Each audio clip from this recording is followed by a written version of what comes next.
E hoje nós vamos tirar as dúvidas sobre câncer de mama, como prevenir a doença e os processos de reconstrução estética, como funcionam. Quem conversa com a gente sobre o assunto é o ginecologista e obstetra, o Dr. Fabiano Elisei Serra, e o cirurgião plástico, o Dr. Rodrigo Honorato. Recebo também a Janaína Morgado, que vai contar a sua experiência, porque ela já passou pelo processo. Olá, tudo bem, Janaína? Bem-vinda. Veio de rosa também.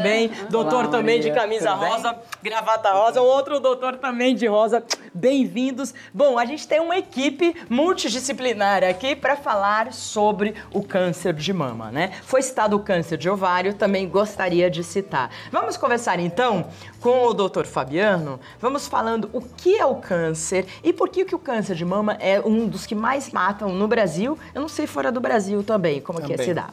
Também. Vamos lá, Maria.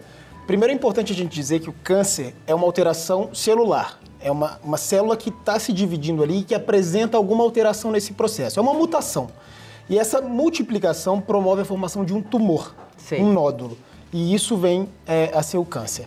O câncer de mama ele é o câncer mais importante no Brasil e no mundo. Só no Brasil a gente tem cerca de 60 mil novos casos ao ano. É muita coisa. Gente. Mesmo com todas as campanhas de Outubro Rosa, há muitos anos, já há décadas. Até porque é importante a gente lembrar que a campanha, na verdade, é para detecção do câncer precocemente. Não é para prevenção. Não é para prevenção? Não é para prevenção, não. É engraçado isso, existe muito essa campanha, mas na verdade o Outubro Rosa é para detecção precoce do câncer de mama. Mas quando você... A prevenção já não é fazer o autoexame? Não, porque quando você detecta algum nódulo pelo autoexame, significa que você já tem um câncer. Nem todo nódulo é câncer, obviamente, mas se você tem um nódulo que é maligno, já é considerado um câncer. Então, já vamos falar da prevenção. A gente tem uma ilustração que é o autoexame de mama. Você pode explicar, doutora, lá, em frente ao espelho, na cama e no banho? Posso sim. É importante que todas as mulheres se conheçam, né? Que elas tenham noção de como é o corpo delas. Então, conhecer as mamas faz parte desse processo do autoexame. Então, sempre olhar as mamas em frente ao espelho, abrindo os braços, colocando os braços atrás da cabeça, para observar se a pele da mama tem alguma retração, se existe alguma inversão do mamilo, se existe alguma assimetria estranha, alguma nodulação que apareça em frente ao espelho. Deitada, a mulher pode colocar uma mão atrás da cabeça e com a mão contralateral fazer os movimentos circulares, de dedilhados mesmo, ao redor das mamas. Tem muita mulher que prefere fazer esse autoexame no banho, porque no banho, com o sabonete, os dedos escorregam mais fácil, fica mais fácil de sentir realmente. Entendi. E você sente o nódulo mesmo? Sente o nódulo. É importante a gente lembrar que o autoexame não substitui a mamografia, tá? Porque o autoexame, quando ele detectar um nódulo, talvez já seja um processo um pouquinho mais avançado. Então, a mamografia, ela é um método que é utilizado concomitantemente com o autoexame da mama. Vou passar para a história da Janaína e depois o Dr. Rodrigo Honorato, que vai falar de reconstrução, isso e aquilo. Quero chamar vocês aí de casa. Mandem as perguntas, porque estamos aqui com dois especialistas, uma pessoa que passou pelo problema e vão responder as perguntas de vocês ao vivo. 0 operadora 12 99727 6383. Janaína Morgado, me conte. Como que foi? Quando você descobriu, como o doutor falou, pelo autoexame ou já tinha, fazia mamografia? Não, assim, eu tive muito nova, né? Com 33 para 34 anos. Hoje eu tenho 42 anos. E foi naquele autoexame da última figurinha ali, no banho. Eu comecei a fazer minha autoanálise, eu mesmo comecei com a mão atrás da cabeça no banho e eu senti que tinha algo diferente. Procurei o meu ginecologista, o profissional, e ele falou pra mim, ele falou assim, ó, vamos fazer uma mamografia, porque você é muito nova, né, 33 para 34 anos. Falei, sim, vamos fazer. Aí quando veio, chegou o diagnóstico. Você sentiu mesmo o carocinho? Sim, desse lado. O meu foi o lado direito, senti o caroço mesmo, já tava com uns 3 centímetros. Nossa, grande, né? Sim. A mamografia, na idade dela, não precisa fazer, Não né? é recomendado ainda. A gente sabe que Pela Sociedade Brasileira de Mastologia, a mamografia deveria começar a partir dos 40 anos. Pela Organização Mundial de Saúde, a partir dos 50. Então ainda existe esse, porque é a idade de maior risco, a partir dos 50 anos. O que é importante a gente saber? Mulheres que têm câncer de mama na família em parentesco de primeiro grau, então, por exemplo, mulheres que têm mães, irmãs que tiveram câncer de mama em idade jovem, então, por exemplo, no caso da Janaína, ela teve com 32 para 33? 33 para 34.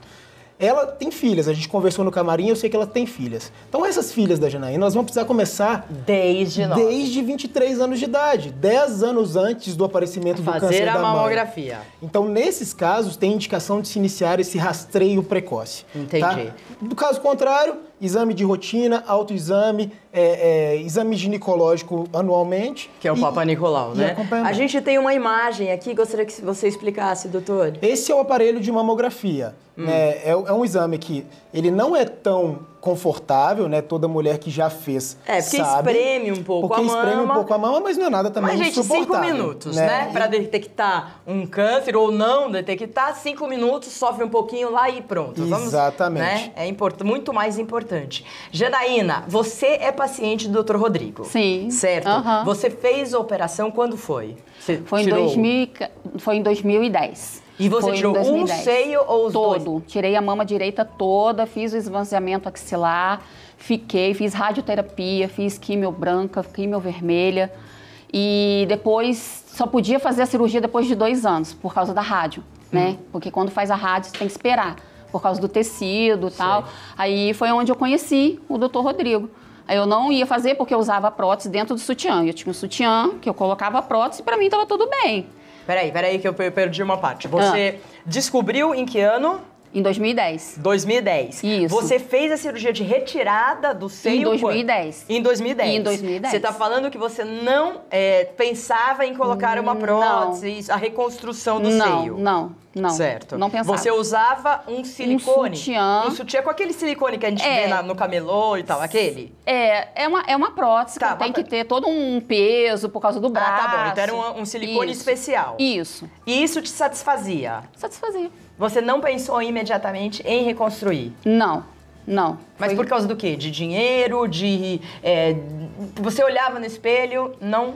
Assim, a gente passa por muitas coisas. Graças a Deus eu sempre tive uma cabeça muito boa. Muito. Não tive problema nenhum com cabelo, com nada, com estética, nada. Mas assim, por eu já ter passado por aquilo tudo, a quimioterapia é um processo muito doloroso. Sim, a quimio é um processo doloroso, ela deixa sequelas. As pessoas às vezes desistem da quimioterapia e falam, não, eu vou morrer porque eu não tô aguentando. E aí eu falei, não, pra mim tá bom, eu tô me sentindo bem, tá bom. Aí eu conheci o Rodrigo. Aí o Rodrigo falou, não. Aí ele me convenceu, né? Para que eu viesse fazer essa cirurgia. Ele falou, você é muito nova, você...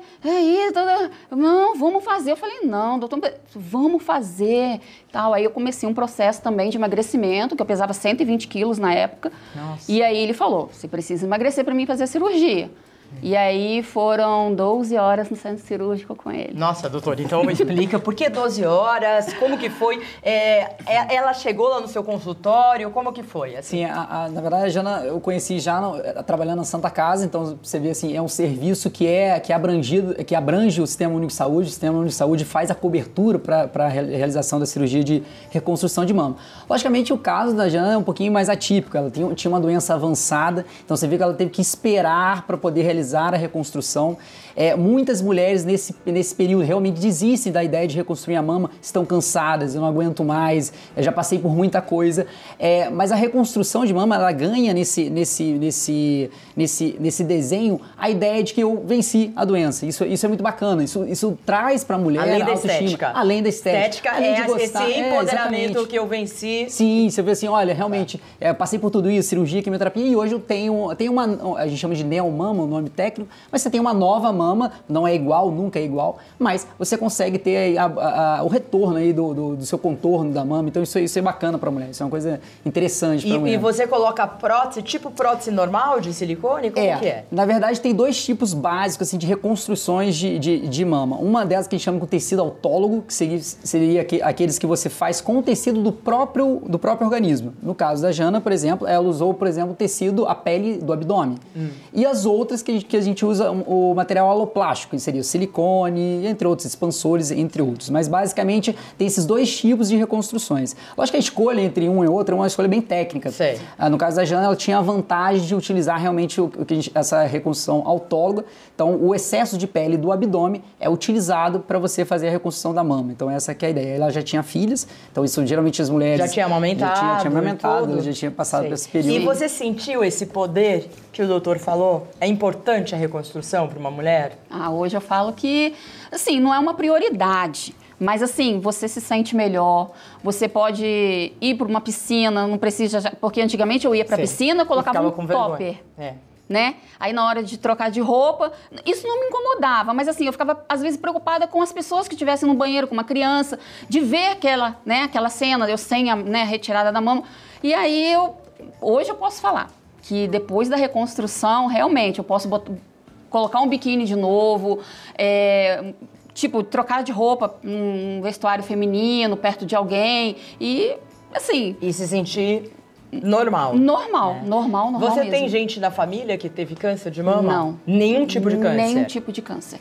Então agora eu quero passar, antes das perguntas que a gente vai colocar aí do nosso WhatsApp, que é 0 operadora 12 99727 6383. Doutor, o que pode gerar um câncer além da genética? Tá. É muito importante porque aí a gente pode falar de prevenção. Tá. Todos os fatores que estão associados a um hábito de vida inadequado, e quando a gente fala isso, a gente fala alimentação inadequada, ausência de atividade física, né? Então pessoas sedentárias, pessoas que são fumantes, uso de álcool, todos esses fatores eles são contribuintes para o aparecimento do câncer. Né? Isso é básico para todos os tipos de câncer, não somente o de mama, servem para todos os outros tipos. A gente sabe que cerca de 10 a 15% somente dos cânceres são genéticos, são de origem genéticas e hereditárias. O resto a gente que produz? São adquiridos durante a vida. Impressionante. Por que as mulheres com mais de 50 anos são mais propensas ao câncer de mama? Com a idade, o organismo ele perde o mecanismo natural de controle desse aparecimento de mutações. Então, às vezes, a gente tem células mutadas todo o tempo no nosso corpo. Existe um tipo de célula que chama natural killer, que essas células elas vão lá e combatem essa célula que está normal, que não faz parte do nosso corpo. Após os 50 anos, a gente perde um pouco esse mecanismo de defesa. Sim. E é por isso que o câncer é muito mais comum em idades mais avançadas. Entendi, né? A Janaína é uma exceção. É uma exceção. Então, suas filhas, tem duas filhas? Duas filhas. Né? Vão ter que fazer esse trabalho, sim, né? Sim. E às vezes, que nem a gente já falou aqui da atriz Angelina Jolie, que ela tem a mãe, né? Teve a mãe que morreu de câncer de mama e ela resolveu fazer a mastectomia. É importante dizer nesse caso, a Angelina Jolie é um exemplo de uma pessoa que tem mutações. Existem duas mutações que são conhecidas que desencadeiam o câncer de mama, que são as mutações do BRCA1 e BRCA2, típicas para aparecimento de doenças em pacientes jovens. Então, a gente estava conversando no camarim, a Janaína, inclusive, foi indicada a retirar os ovários. Né? Ela fez a retirada dos ovários. Fez também? Útero Fez e os também. ovários. Então, provavelmente, pensando que ela pudesse ser uma dessas mutadas, entendeu? Entendi. Pensando que ela poderia evoluir com câncer de ovário também, que acontece nesses tipos de mutação. Doutor, a mastectomia, qual é a diferença? É a mesma coisa, reconstrução e mastectomia? Não, a mastectomia, na verdade, é o processo cirúrgico de retirada da mama. Né? Logicamente, tem alguns graus que tem algumas nuances técnicas, mas mastectomia é o termo técnico para retirada da mama. Na verdade, aí depois você entra a segunda parte, que é a reconstrução de mama ou mamoplastia, que aí vai depender da quantidade de pele que sobrou depois da cirurgia, quantidade de tecido que é viável ainda, para você fazer essa reconstrução. E aí que entra... Então, primeiro a mastectomia, depois a reconstrução. Que é primordial a figura da mastectomia. Ok, então vamos agora responder as perguntas das pessoas que estão assistindo ao programa. Márcia, bom dia, Maria e a todos aí do programa. Tenho uma dúvida, quem tem endometriose tem mais chance de ter câncer de ovário ou em outro órgão? Ela é de Videira, Santa Catarina, doutor. Vamos lá, Márcia. Na verdade, a endometriose é uma doença benigna, viu, Márcia? As chances da endometriose evoluir para um câncer são baixíssimas. Existe um tipo de tumor específico de ovário que, na verdade, pode aparecer realmente em pacientes que têm endometriose, mas é raríssimo, raríssimo, raríssimo. Então, não é algo para você preocupar e é uma doença que é benigna. Ótimo. Vamos à próxima pergunta. Cidinha, bom dia a todos. Tem um nódulo na mama esquerda benigno, mas na mamografia não aparece, somente se vê no ultrassom da mama. Por que será que não aparece na mamografia? Boa pergunta, porque a mamografia não é um exame melhor que veria mais? Então, na verdade, a mamografia é uma radiografia. E como todo exame de imagem, tem algumas limitações. A mamografia, por exemplo, em pacientes jovens, ela dificilmente vê alguma coisa. Então, se existe alguma calcificação, alguma coisa que vai se destacar no meio daquele tecido, ela mostra. Mas pacientes muito jovens, por exemplo, 20 anos de idade, se ela fizer uma mamografia, vai ver uma mama completamente branca, porque as mamas ainda são muito densas. Tem muito tecido mamário, muito tecido glandular. Com a idade, a mama vai sendo substituída por gordura. E na medida que ocorre essa substituição, ela aparece melhor na mamografia. Por isso que a mamografia também não é indicada em pacientes muito jovens como rastreio. Entendi. Vou ver a próxima pergunta. Se não for... olha, eu tenho 41 anos, fiz a mamografia, não deu nada. Mas eu sinto dores no peito. O que pode ser? E aí já vou passar para o doutor Rodrigo. Vilma, é o seguinte, dor nas mamas dificilmente tem relação com o câncer de mama. Para o câncer de mama dar dor nas mamas, ele tem que estar num estágio muito avançado, quando já acontece, às vezes, ulceração, uma nodulação muito grande. Então, geralmente, dor na mama não tem a ver com câncer de mama. Ele não é um sintoma inicial do câncer de mama. Pode ser o quê, dor na mama? Pode ser simplesmente mastalgia, que pode ser do ciclo. Então, mulheres no pré-menstrual geralmente ficam com as mamas muito inchadas e causam dor, ou até o uso inadequado de sutiã, às vezes postural, mulheres que têm as mamas muito grandes. Então... Nossa, eu quero falar isso no programa. Maiara, a produtora de saúde, anota. A gente já falou do uso de sutiã aqui? Especificamente disso, então, acho bem interessante a gente falar. Doutor Rodrigo, vamos falar um pouco de reconstrução? Você estava falando que o Sistema Único de Saúde, ele faz a reconstrução. Sim, a reconstrução de mama, assim, ela faz parte do tratamento do câncer de mama. Antigamente tinha a ideia que isso seria apenas uma coisa estética. Lógico que isso tem um fundamento de retorno da forma da paciente, mas ela faz parte do tratamento. E como todo tratamento, assim como quimioterapia, radioterapia, a reconstrução de mama, ela tem cobertura tanto do Sistema Único de Saúde quanto convênios, por exemplo, que tem também a obrigação de abranger esse tipo de tratamento. Né? Certo. Quando você pega essa mama para reconstruir, você falou que pode usar... a mulher, por exemplo, que não amamentou, ela não vai mais amamentar, né? Porque vai tirar o seio, vai tirar todas as glândulas, né? Então... já não vai amamentar. Tem algum efeito colateral da reconstrução ou não? Não, toda cirurgia de reconstrução de mama é uma cirurgia. Então, como toda cirurgia, ela tem aí sequelas, cicatrizes, que fazem parte do processo cirúrgico. A decisão que envolve, na verdade, isso é conjuntamente com a paciente, é qual cirurgia vai ser mais adequada para ela. Como o número de cirurgias são muito grandes, tem algumas pacientes que teve a retirada de pele, por exemplo, da mama foi pequena. Você pode fazer a reconstrução apenas com a colocação do implante mamário, você já consegue uma boa reconstrução. Pacientes mais graves, que tiveram que tirar muita pele, tiram músculo, esses às vezes precisam de outra parte do corpo para fazer uma reconstrução mais adequada. Então isso varia muito de acordo com a gravidade do câncer dessa paciente.